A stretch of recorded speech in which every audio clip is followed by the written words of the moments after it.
to another episode of the Crazy Stupid Marketing Show, the show where we talk about all the crazy stupid stuff that people do in marketing and how you cannot do those things, but can instead do smart, meaningful, authentic marketing that takes you where you're trying to go.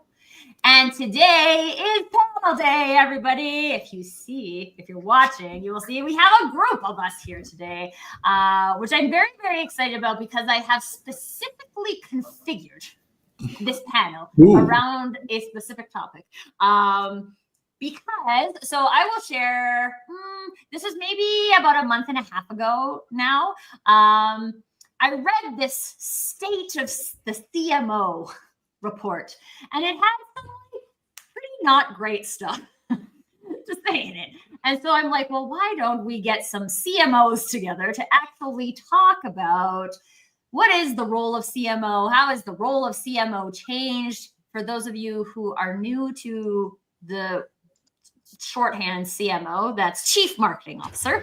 And where it is, where it's been, where it's going, and what the people who live that on a day-to-day basis have to say about it.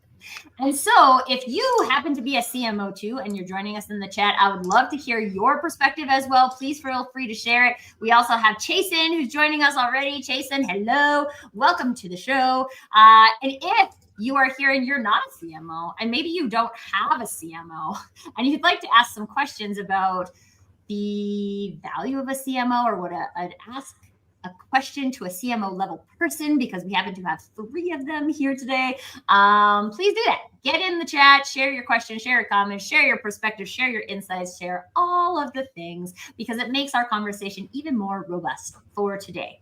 So because we have so many awesome informations that we need to drop on you today, let's get right into the conversation. But let's also learn a little bit about who is joining us for the conversation today. So Carrie Ann, can you let us know a little bit about who you are and a little bit of your background with the CMO role? Thanks, Tracy. I just love your energy. I love it. I love it. I love it. Hi, everybody. I'm Carrie Ann Stimson, and right now I am in Kingston, Jamaica. Yes, in the Caribbean, 85 degrees. Not very sunny today, but nice and warm. And I am the CMO of the JMMB Group. We're a financial services group based in the Caribbean. We have headquarters here in Jamaica, but we also have operations in the Dominican Republic, in Barbados, and in Trinidad and Tobago. So I get to do a bit of traveling every now and again. I'm also a member of the Forbes Communications Council, and I produce and host my very own podcast as a passion project, the Internal Marketing Podcast. And I'm excited to be a part of this conversation here today. Oh, and I'm super excited to have you as part of the conversation as well, Carrie Ann. Welcome. David. Hello, everyone. And Tracy, thanks for having me today. My name is David Polera. I'm a career marketer who's worked with companies like Starbucks, Coca-Cola, Pizza Hut, and Google. I was the CMO for a company called Hill Street Beverages, which was doing alcohol-free and cannabis-infused beverages. And most recently, I ended a fractional CMO contract for a B2B SaaS company. So these days, I do consulting, fractional CMO work. I'm a writer. I like my blog, dpthoughts.ca, as well as I published a book. 1-year anniversary was Sunday, Tom Talent and the Terrible, Horrible, No Good, Very Bad Recruitment Process. And I have another breaking news. I have another book coming out December 3rd. It's a children's book. I also teach the Retail Marketing Strategies course for the Schulich School of Business at York University. So I'm a part-time marketing instructor. Awesome. See, I told you folks, all of the marketing knowledge. And we haven't even met Derek yet. Derek, tell us about you. Hey, Tracy, it's great to see you again. I was super excited when I got the invite, and also excited to be on a panel with fellow CMOs as well. So I've spent 30 years in the B2B software realm, mostly around IT operations, development, DevOps kinds of practices. Like David, I also wrote a book that was published about a year ago. We just passed the 1-year anniversary a couple of days ago. It's called Unfair Mindshare. It's a book on community-led marketing as part of a product-led world. So exciting that we're both authors on passion projects I'm currently CMO at Catalan. I lead a team of about 30 people at Catalan in a B2B software space in this automated software testing space, but super excited to be here. I'm excited to have all of you guys because we have there's diverse business background in this area. We have CMOs and we all have marketing background. There's a lot of business variety. And so this is one of the things that I'd love to just kick off the conversation with is when we look at this concept of CMO, which seems like a pretty standard thing. Have you guys experienced differences between industries as to what a CMO can support best with, or how a CMO role looks? Is it dependent on industry? Is it independent of industry? Thoughts? Yeah. I'll go first just to jump in. Certainly from my vantage point, the role of CMO or the title of CMO can mean different things to different people and based on the size organization that you are. So in my realm, when I worked for venture-backed software, startups in the B2B space, if you're a company under $10 million and you're hiring a CMO, you're probably too early to hire a CMO. You probably want a head of demand gen and someone that's a VP of marketing, because the focus is on demand gen is the primary thing, probably product marketing too, but you don't have a wide breadth of different marketing levers that you're working with.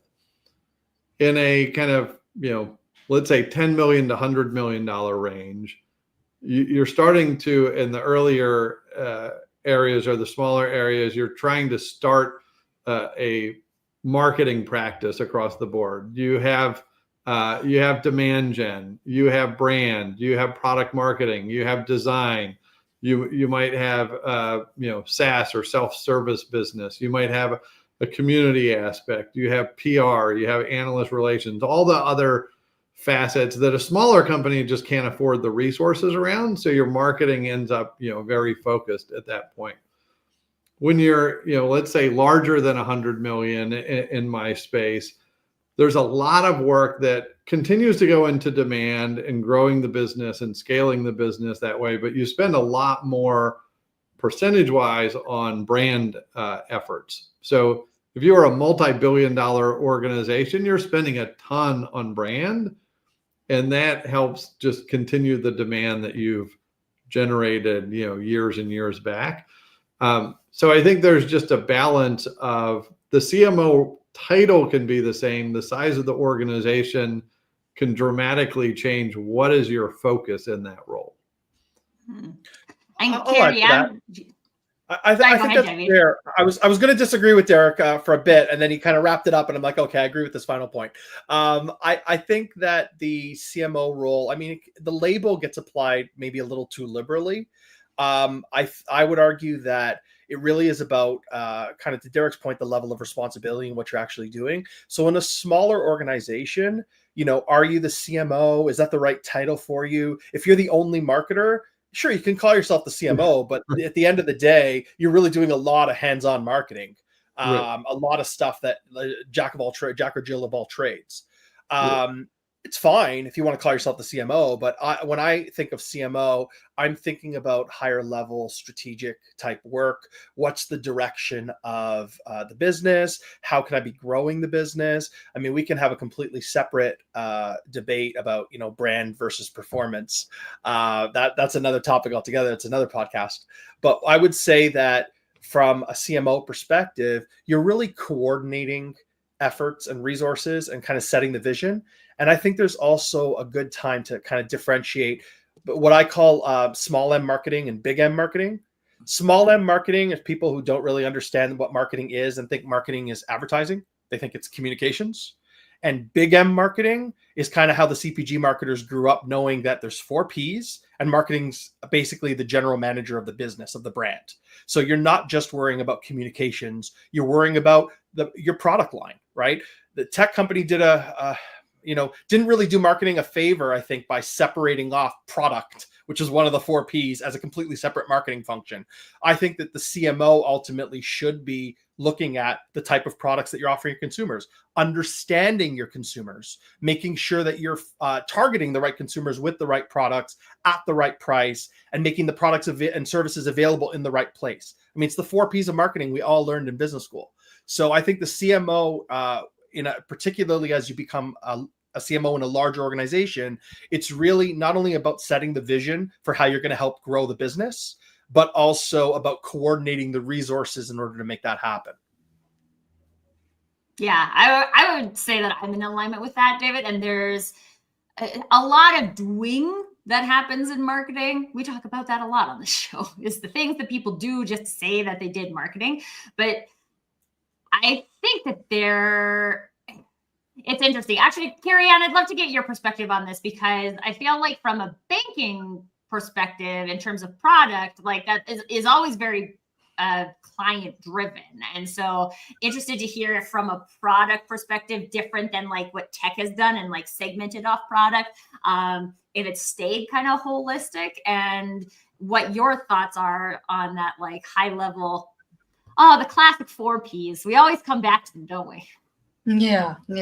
I mean, actually, I was just thinking about the question. And I mean, I've been in financial services now. Beyond banking, I've also been in investing and insurance brokering and that sort of thing. So pretty much for 20 plus years. And what I've found is, certainly, of course, in financial services, it's not only about product, it's about client segment as well. Because you can have a financial institution that is B2C, in the sense that you're targeting your retail clients, and then you could be targeting your business clients, which could range anywhere from small businesses to large corporations that you're offering banking and investment services for. What I've found in my experience is that the variation of how the CMO role is perceived, or what the CMO does, tends to vary from organization to organization, not so much in terms of asset size or who they're targeting, but I think it has a lot to do with in financial services, whether or not there are some financial institutions that I find to be more sales driven versus more brand or marketing driven. So for instance, what I've found is that there are a lot of financial institutions where they have these massive sales teams, and the sales folks are treated like the demigods, because as what financial services are, it's a very complex product, right? Mm-hmm. It's not like soap and toothpaste where anybody can just go and grab something off the shelf. The kind of a buying process that a customer goes through to make that decision over for your bank versus another tends to be more complex. And so what banks tend to have is they have this massive sales team. Usually they may give them titles like financial advisors or something like that, that are meant to walk the clients through the journey.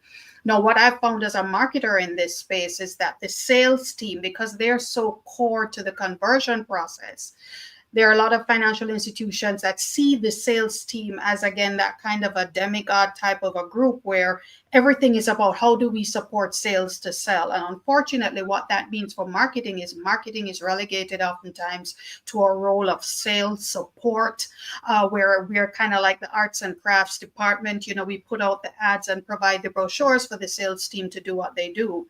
And it's been quite a bit of a journey. And I don't think financial services is alone in that. I think there are a lot of in companies where you have that battle between who is more important. Is it marketing? Is it sales? Especially if sales doesn't necessarily report into marketing, there's that tussle, and marketing struggles to get the respect and the acknowledgement. And it's even almost very difficult to prove the value of what marketing brings because of this focus and emphasis on selling. Yeah.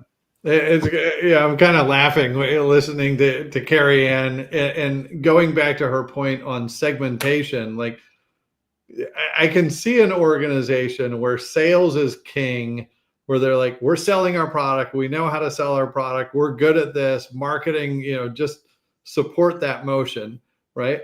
And then the business says, we've tapped out this market, or we're about to tap out this market.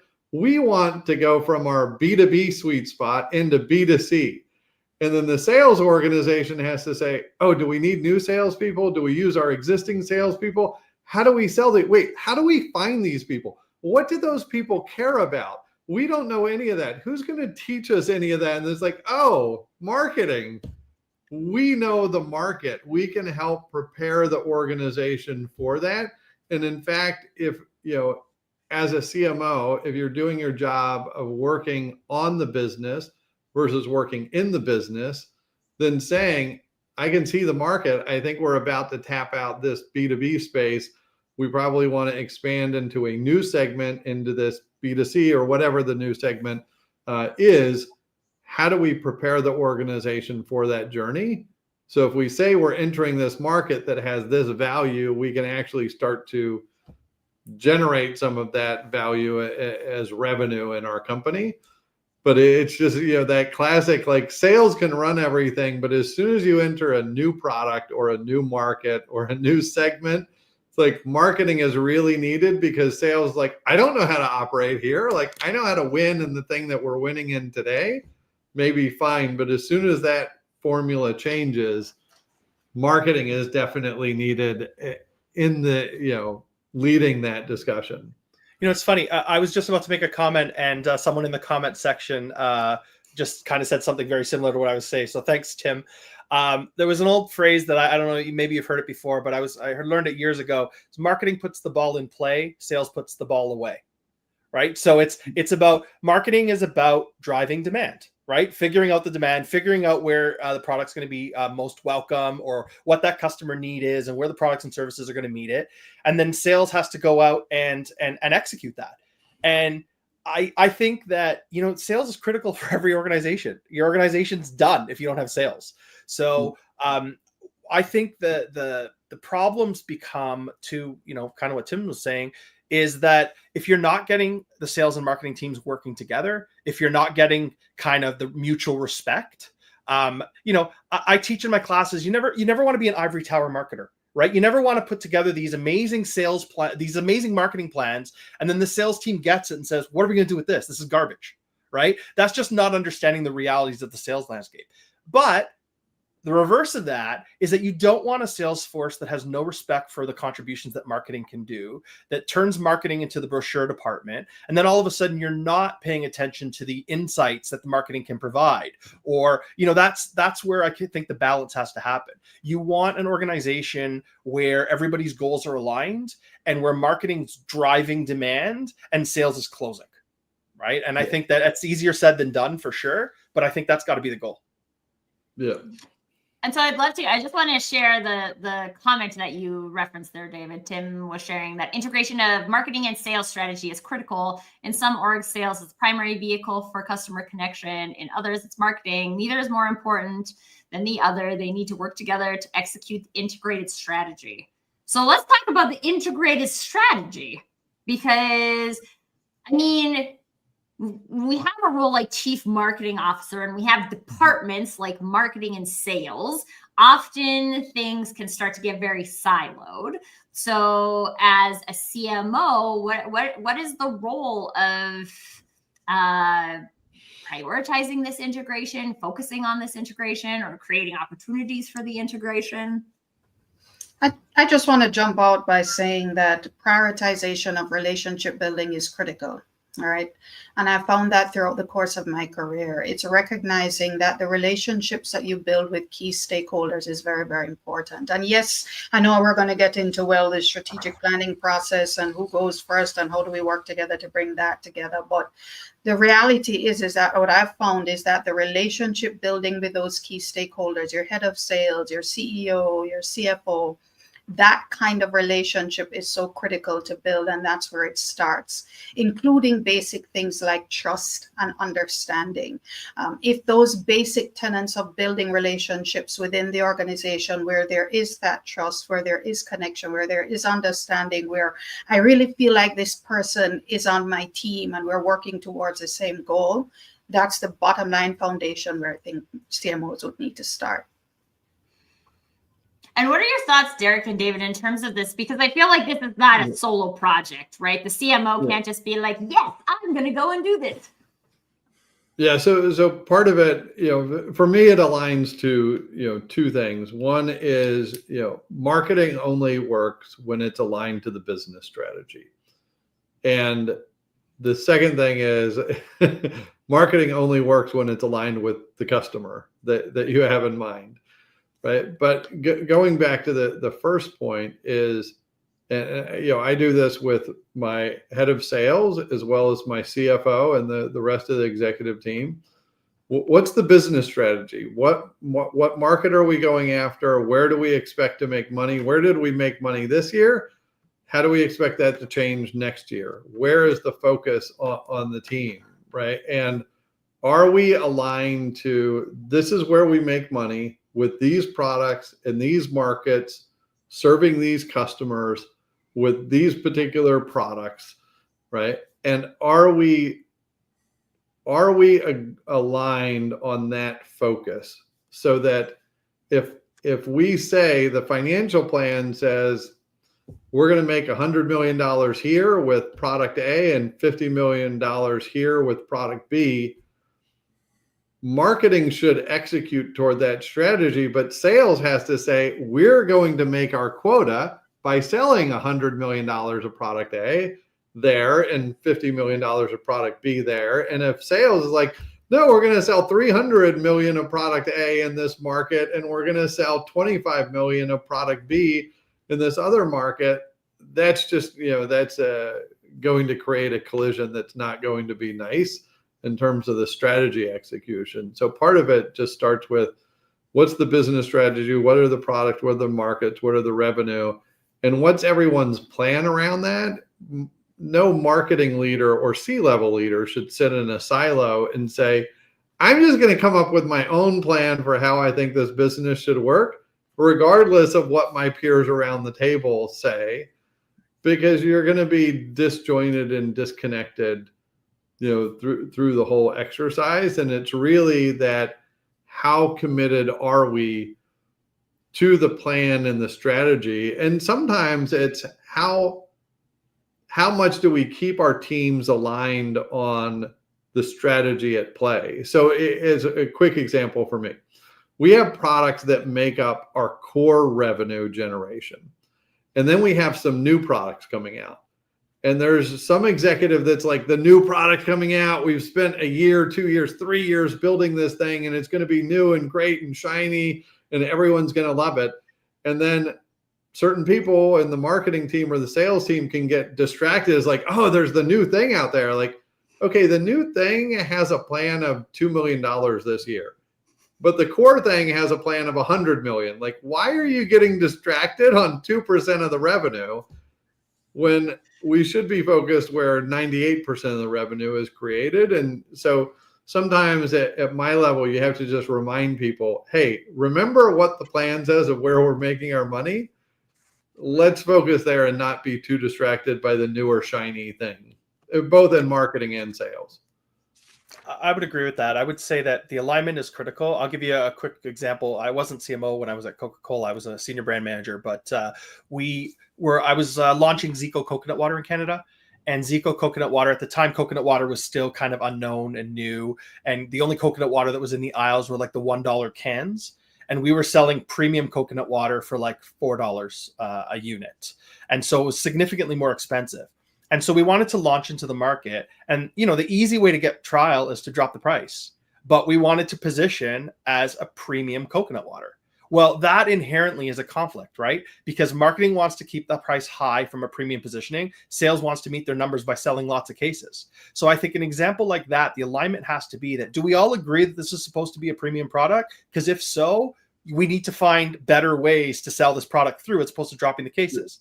If we're not going to be aligned on it's a premium product, sure, let's just drop the price and sell lots of product. But that alignment has to happen up front. And I think that's where marketing earning their seat at the table has to be, not only articulating the strategy, but also being able to demonstrate that, sometimes we do it to ourselves. We're not just chasing the shiny object, right? We're data-driven marketers. We're understanding how marketing contributes to driving the business results.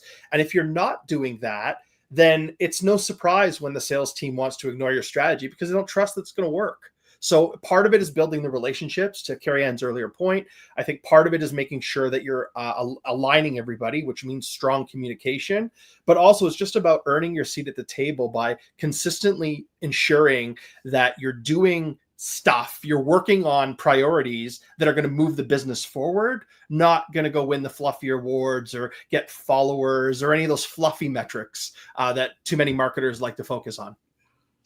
This is true. And so I'd love to ask you all this, because there has been somewhat of a shift in the market from toward, let's not say away from CMO necessarily, but towards more things like chief growth officer, chief revenue officer.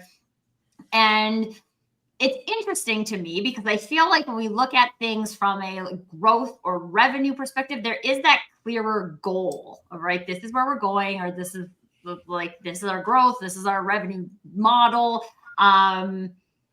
Marketing is a huge influencer of that, though. And so like, I'd love to just hear like your thoughts on the relationship between these CMO, some of these other things. There's also like chief customer officers and things like that are popping up now. As in that there's more relationships to build and more integration to create. Carrie Ann? Well, I think the first thing we need to ask ourselves is why the transition has been happening. It's been happening for a few years now. And from where I sit, I think the transition, as you say, getting away from the CMO title to the chief growth officer, chief revenue, I think the heart of it drives to the fact that I don't think the marketing role gets the respect it deserves, the value it deserves, largely because it's misunderstood. And respectfully, I think we marketers can take some of the blame in that, in the sense that I don't think enough marketers, CMOs included, have been doing a good enough job of indicating or speaking the value of the business, which is dollars and cents, and demonstrating what marketing does in terms of impact and outcome as opposed to output. The reality of it is, I mean, I had a conversation with a former board director of mine in a company I used to work with. And he said, quite frankly, he was not interested throughout his career as a director on many different boards, not interested in reading the marketing report, because he's not interested in likes and engagement and that sort of thing. He's really more focused on, well, for what you've done, how has it impacted the bottom line? How much revenue did it generate? How much profit? What's the marketing ROI? And unfortunately, not enough marketers are able to communicate that to the business. And that really is the language of the CEO and the CFO. So I believe that the transition from CMO to growth and revenue officer is kind of like a knee-jerk reaction where the business feels, you know what? Let's just have somebody in the role who can speak the numbers. Yeah, they could understand brand or understand how to get our message out there and, help the sales team to move the needle. But I think it just starts from a lack of understanding. And unfortunately, marketers, we have to share some of the blame in that as well. I think we should have to share a lot of the blame. I mean, it used to be when we were in business school, you went into marketing because you didn't like math. But if you have that mentality right now, you're done, right? It used to be, I don't like math, so I'm going to go into marketing. Well, right now there's a ton of science and a ton of data analytics just inherent in the role if you're doing it well, right? And to your point, you may not like, who cares? You have this many followers and this many likes and this many engagements. Well, how does that drive the funnel? How many of those people are then going to go look at your website? How many of the people who are visiting your website are then going to click on a demo process? How many of those demo people are going to buy? Like, you have to do the math, right? It's no longer about marketing as the safe haven for the mathematically challenged, right? So it has to be, I use all the time the term growth marketing, chief growth officer. I say, you know what a real marketer calls growth marketing? Marketing. Right? All marketing should be about growth. And if it's not, you're probably doing it wrong. Mic drop. Absolutely. You want to follow that up with anything, Derek? I think it's what both David and Carrie Ann said of, you have to connect in marketing. If you're going to be a chief marketing officer and not replaced or transitioned into something growth or revenue or put marketing under the head of sales, is what are we what investments are we making in the marketing department, division, whatever you want to call it? And how are those investments converting into revenue growth or expansion or retention of the customer base? And you have to be able to walk the numbers through and show this amount of investment will get us this much revenue or keep this much revenue, in our balance sheets and income statements. And I think that if you can't do that math, you're going to be challenged by, as Carrie Ann said, challenged by a board member that just says, I get that this is a function of business. I'm not sure that it's that strategic, because I really care about, we're in business, unless you work for a nonprofit or some kind of, non-traditional for-profit business, we're in business to make more money than we spend. How are you contributing to that, effort? And if you can't walk if you can't walk your CEO or your CRO or your CFO or your board through that, it's going to be harder to maintain the role of chief marketing officer, because you're saying marketing is a cost center, and then, marketing is fun and games versus marketing is driving the business. And I'll tell you, when I go into the board meeting, I can say, this is how much we're spending, and this is the return that we're getting on marketing source revenue, marketing influence revenue. And I will tell you, everyone on my teams that's a direct report understands their connection to revenue. Not all of them did necessarily day one, but we've definitely grown that perspective since I've come in, because if you don't understand why you're doing your job, you're just going to fall short on performance. I would also add to that, math isn't something that you have to do. It actually represents a tremendous opportunity to build your business case. I remember when I was at Coca-Cola running the energy drink business, and we had a budget for marketing, and a significant portion, I won't give you the specific numbers, but a significant portion of our budget was on sampling. And through, we had a bad start to the year, the budget freezes, budget cuts. They wanted to cut a big portion of my budget. Well, I was able to use the mathematical model they built to basically did a whole bunch of math, very above the board math, which basically showed that for every $1 you gave me in marketing spend, I delivered $3 in profit back to the business through sampling. Well, if you can actually demonstrate credible math that says you give me $1, I'll give you $3 back that you can invest in the business, it would be nuts to cut my budgets. So I saved 100% of my budget that year, because I was able to use the data analytics to show how what I was doing was driving the business forward and was driving profit for the business. So math isn't something you have to do. Analytics is something that it represents an opportunity to demonstrate your value to the business. Yeah. And if you can't do it, you will be replaced by someone who can. Yes. Because your board's going to demand it, right? They're going to be like, why is this person sitting in the room when they can't tell the story of why we're here, right? And are our investments returning something?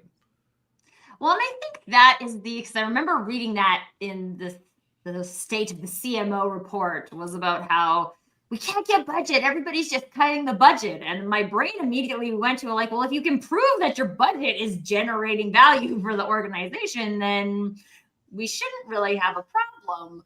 But if we have, this kind of goes back to this kind of our fault, right? Like if we haven't maintained the business case for marketing, then what are we doing as a CMO? Yeah. Yeah, I just wanted to add, and I'm glad that when David mentioned that it's an opportunity, I think as CMOs, we also need to think about how are we building our teams and what are the resources we're putting in place to be able to have these conversations, So going back to the fact that, historically marketing is seen as not only the function for the mathematically challenged, I like that one, but also recognizing that we're in a time now where the kind of tools and technology technologies. I mean, we're in this big stage of AI and machine learning. Are we bringing in the right people and employing the right tools to help us to be able to have those conversations? So things like marketing analytics, you got degrees in marketing analytics now happening. Like right now, 1/3 of my team are considered marketing analysts, right? And then you got people like your marketing technology officers, and they're the ones that help. They're kind of like the super users of the technology platforms that marketers need to be able to do what they do, not just on the digital marketing side in terms of how we communicate, but how are we leveraging data to be able to have those conversations. And I think that's an awesome position that a CMO is in, is looking at the actual people and the roles that make up your team and ensuring that the roles that you have are empowering you and empowering the rest of your team to be able to have those conversations and do what you do more efficiently. I mean, it sounds like just what a leader is supposed to do, but alas, not everyone is doing it. Yeah. Hilton has a great comment here. Peter Drucker's classic line, marketing's role is to create a customer, remains true, showing how you're creating a customer, who those customers are and aren't, and the budget required to create those customers. Too often we seem to over-intellectualize this. Would you guys say you see an issue in over-intellectualizing specific things in the CMO role? It's interesting because when I read Hilton's comment, I'm a big fan of Drucker, but I don't feel like I'm in a role of creating a customer. I think I'm more in the role of are there customers out there for this product that we have? And if there are, how do we identify who they are and grab their attention and engage them in the thing that we're doing? But I don't necessarily see that I'm creating customers. I think people have a need before I get to them. It's just whether I can fulfill the need that they might be looking for a solution for. I don't know if I agree with you there, Derek. I think that there have been products, particularly in the consumer space, where we didn't know we needed it, and then all of a sudden we introduce it, and then it becomes part of our lives. I mean, did anybody need the iPod when it was introduced? Not really, right? So we all liked music. We all liked the idea of having 1,000 songs in our pocket. So I do think I get it in the software space. You're kind of solving a problem and you're creating a need, but I don't think that always has to be the case. I do think there are definite examples we can point to where the need didn't exist before, and then marketing was responsible for bringing a product to life that created that need, and now we can't live without it. I think there's actually like two things happening here at the same time, because one of the things I say quite often is that marketing's job is not to convince someone to buy something, which I think is in alignment to what Derek says. Like, people have already decided they have this problem. They're going to try and solve their problem. I either have a thing that can help solve their problem, or I don't have a thing that can help solve their problem. So there's that thing. But also, we talked about opportunities, right? And I think what marketing does is it may not create the customer so much, but it does create the opportunity for them to have their problem solved in a specific way that we solve problems. And so I'm not telling you you have your problem. You decided that you have your problem. But I do, to some degree, create at least the possibility of a customer by being able to show up and share with them from a marketing perspective, like who we are, what we do, how we help, and those types of things. So multi-dimensional thinking. Yeah. Hilton, I'll join you for beers. A healthy debate is always good. This is what we love on this show. Or bourbon. I'd fancy more bourbon than beer. So Hilton can have a beer and you can have a bourbon. So what else do you guys think? Like, you all have experience in the CMO role, and so how are there new things that you're seeing are manifesting now that are impacting the CMO role in a particular way? Maybe good, maybe bad. Carrie-Anne, you mentioned AI. Anything that is changing the role of the CMO that you think the people should know? Yeah, I'll just say one of the things I've been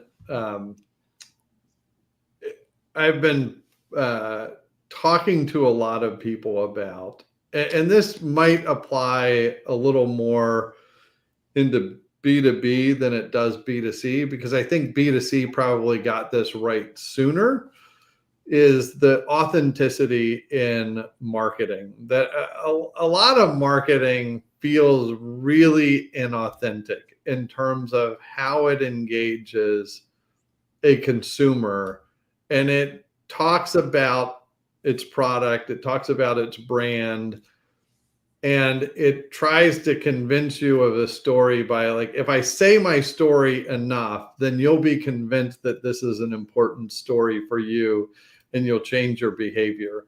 But as a B2B marketer, I'm fascinated by channels that people are paying attention to, like TikTok, where there are creators on there that are creating authentic content about their own experiences and sharing that with others. And they're creating a brand around that, but they're also building a business around that. And a lot of the people that I would follow on that channel, and LinkedIn, folks on LinkedIn are trying to do this same thing, is build that authentic, engaging,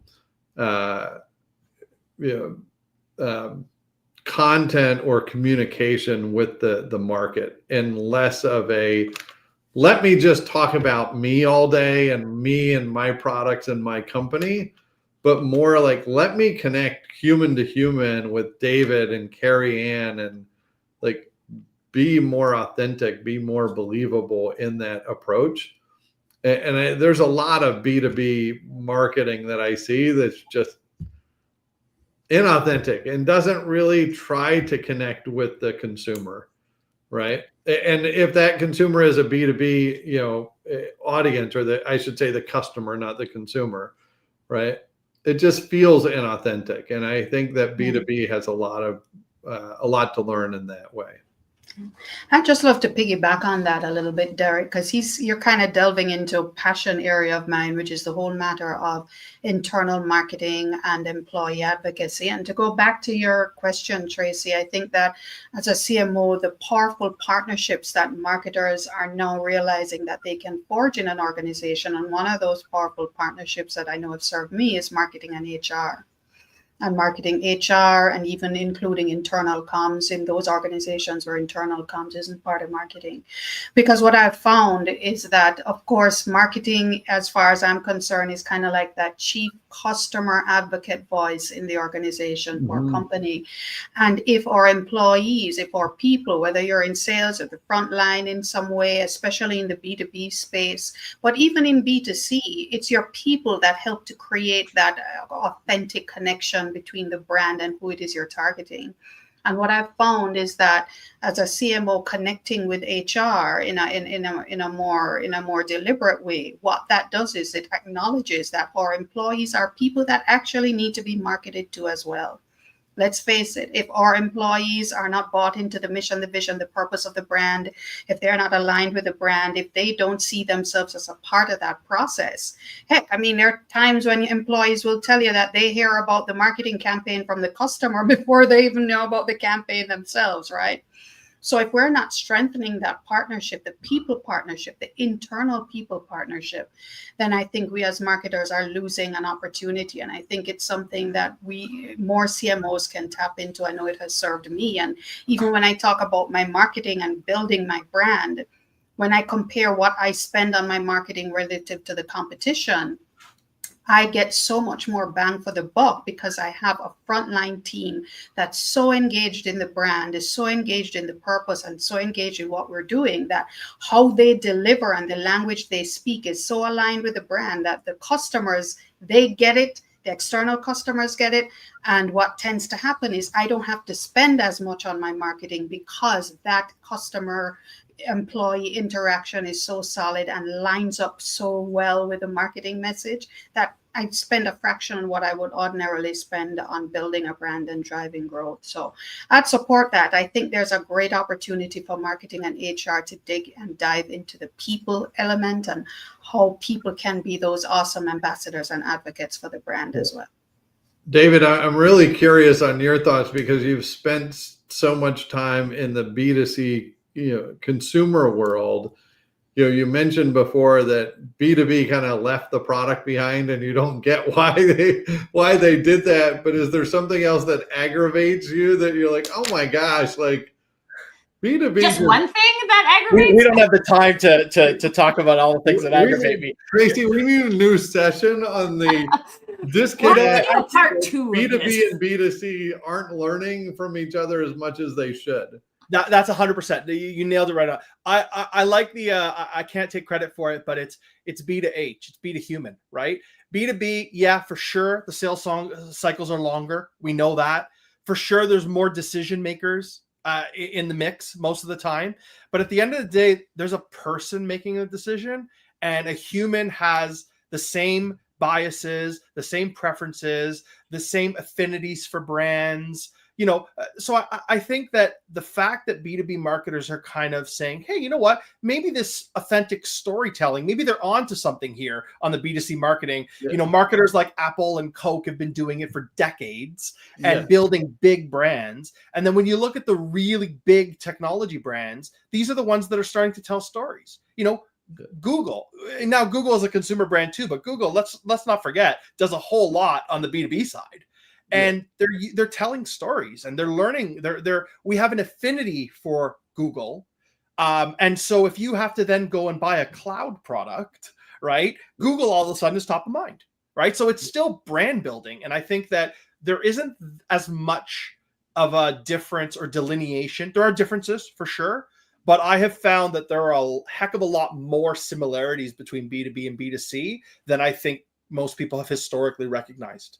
I'll tell you a quick story. When I've been in my role at Catalan for 8 months now, and this is maybe 2 months ago, our CFO said, Derek, I've noticed there is a lot more video creation in our org since you came in. And my response was similar to what David just said.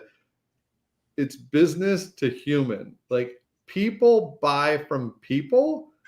Like, if I put up 100 videos of me talking about something that's relevant to an audience, that will be more convincing than my company putting up something from the company, trying to talk to David as the customer, right? And like, David, some company without a face is telling you to buy something. You're much more eager to buy from something like, oh no, I see Derek all the time. Like, I like what he's saying.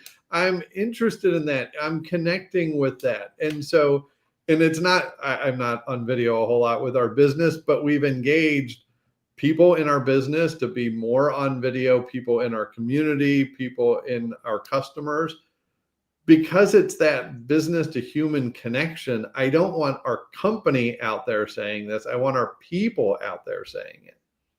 And which goes back to Carrie Ann's earlier point, right? If it's the people who are genuinely passionate and engaged with the products that they're selling, then you're giving them license to go out and talk in an authentic way. That's going to resonate way more than a sales deck you post online or a demo video that you throw on your website, right? It is and I do believe that, the marketers should be working more collaboratively with the organizations, getting out of their silos. The book I wrote, I mean, it's Tom Talent and the Terrible, Horrible, No Good, Very Bad Recruitment Process.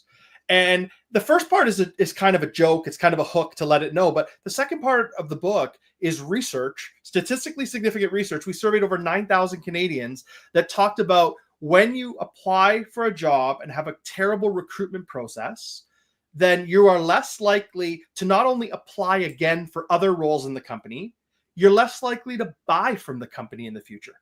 So being treated poorly in a recruitment process ends up resulting in shrinking your talent pool and decreasing your sales possibility. And how do you fix it?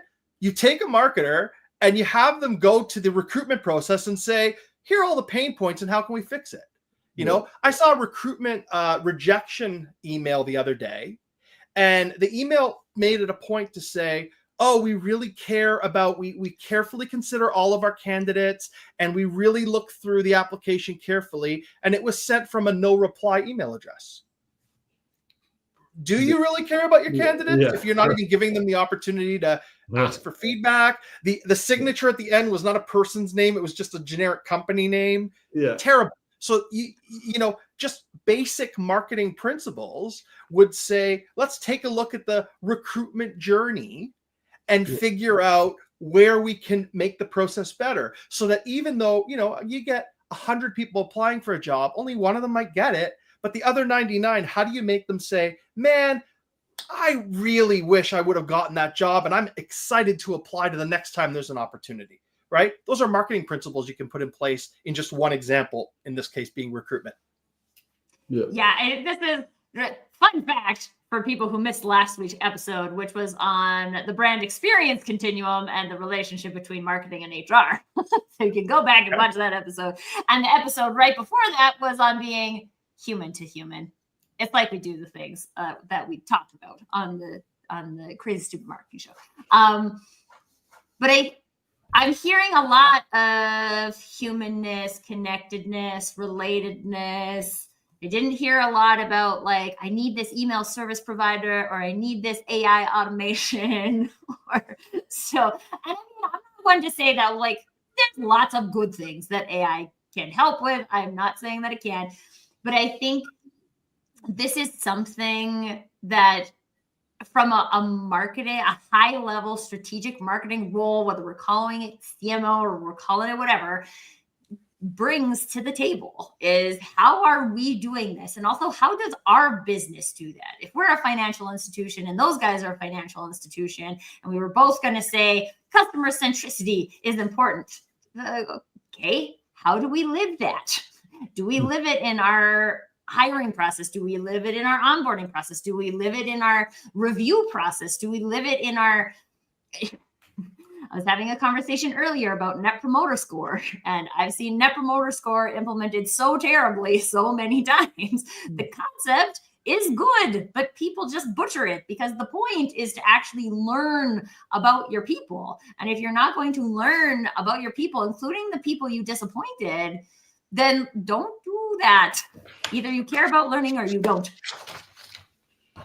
Carrie Ann, I feel like you have something you wanted to say to that. No, I was just smiling when you mentioned Net Promoter Score, that there is such a thing, of course, as employee Net Promoter Score. And again, companies spend a lot of time investing in knowing what the Net Promoter Score is, NPS, for customers, and they're not checking in what's the employee Net Promoter Score. How many employees would actually, would they work again, to David's point, apply for another role? Or how many people would recommend your company to work for? You know, you're going back to the heart of the conversation, Tracy, is that marketing, at the heart of what marketing is about, changing behavior, right? And who better and what better function in your organization than to create and support the process of shifting the behavior that you want to see in your people? Because the reality is, we can all go out there and buy the same amazing AI platform to help us do marketing more efficiently, the email platform, whatever, and we can all buy, we can all invest in it, we can all, you know, subscribe to it, and it can do the same thing. But it's that people asset component, and how your people are connected to what it is that you do, and how they're delivering, and how their behavior is changed in a way that helps to drive the brand and drive growth through how you serve your employees, how they serve each other, and just how they deliver on their client experience in a way that lines up with your official marketing message. Marketing is that function to create that behavior shift. So yeah, that's why I was smiling when you said MPS. I love it. David, Derek, as we round up our time today, any last thoughts? Yeah, I'll share one, and that is that the CMO and the marketing team are the architects of trust in a market today where consumers doubt everything, right? And kind of going back to what Carrie Ann said about, like, how do you get that engagement or build that trust with a market when you're communicating to them? Like, that is part of reaching that market, engaging that market, keeping that market in an era where, you know, I like many of you, just on LinkedIn here, I'm going to get 10 connection requests today from Derek. I see that we're in the same network and we have some connection. Don't trust it, right? Might be, so the person might really be trying. Well, actually, with that message, they're not, because it's the same message They everyone might be gets. a nice person, Right, but right. not trust. Might be a nice person, but I don't trust it. I don't trust it. And you spend like on this, conversation, I've had 4 calls that I'm sure are not identified to their vendors, giving me a call, don't know who they are, don't trust it. You spend your whole day not trusting marketing or sales outreach. So how can you be the architect of trust in this world? That's parting thought. I like that a lot. I think the topic today was the changing role of the CMO, and I think we talked a lot about it. But the more and more we talk about it, the more I kind of think that the changing role of the CMO really goes back to what the original role idea of the CMO should be, right? This is a business leader that owns the customer, that owns building trust, that is making data-driven decisions in order to grow the business, that's collaborating with the other teams and sharing expertise about the customer and the best way to reach them so that collectively we can grow the business. I think that's kind of the way, the original marketing function was when it was first conceived. And we've been doing that for decades. And then we kind of got away from it a little bit. And so I think that the changing role of the CMO is to take more ownership and more accountability for business growth, for making sure that what you're spending your time and your resources on are driving towards the aligned business objectives, and putting the systems and processes and people in place in order to make that happen. I think that that's always been the role of the CMO. What I think is changing is that we're hopefully coming back to realizing that there is a function that is responsible for these things, and given the right level of empowerment and given the right level of support, can actually do it well. Absolutely. Oh, you guys, well, we are out of time for today, but I do feel like we could keep talking about this for a very long time. I want to thank everybody who was in the chat with us today. Just so you know, Derek Hilton has a link that he shared in the chat that he thinks should be interested in. So I'm going to go awesome. and read that later. And that apparently he's going to have an old fashioned. I'm also looking forward to that later as well. And to Tim and to Chasen, who were also in the comments, thank you guys so much for sharing your questions, your perspectives. It was super amazing to have you here with us today. Carrie Ann, Derek, David, it was equally amazing to have all of you in this conversation today. And for those of you who are not new to the show, you will have heard me say this before, but for those of you who are new to the show, you won't have heard me say this before. If either you're a CMO or you're exploring being a fractional CMO, or you're with an organization who is trying to figure out if they need a CMO, don't let this be the last conversation you participate in terms of the changing role of the CMO. Connect with Derek, connect with Carrie Ann, connect with David, have conversations, connect. We're already connected because I'm connected to at least all the people who are in the chat. Connect with me, continue the conversation to figure out what fits you, what feels right, what expertise can you hone into. Maybe you're in a B2B, but someone has a B2C knowledge that can help you create something new. There's so much opportunity created through conversation. And I really encourage you all to continue to be in the conversation, to continue to generate that shared value. To everyone, again, thank you so much for sharing your time with us today. And until next time, permission to do you. Thank you. Thanks, Tracy.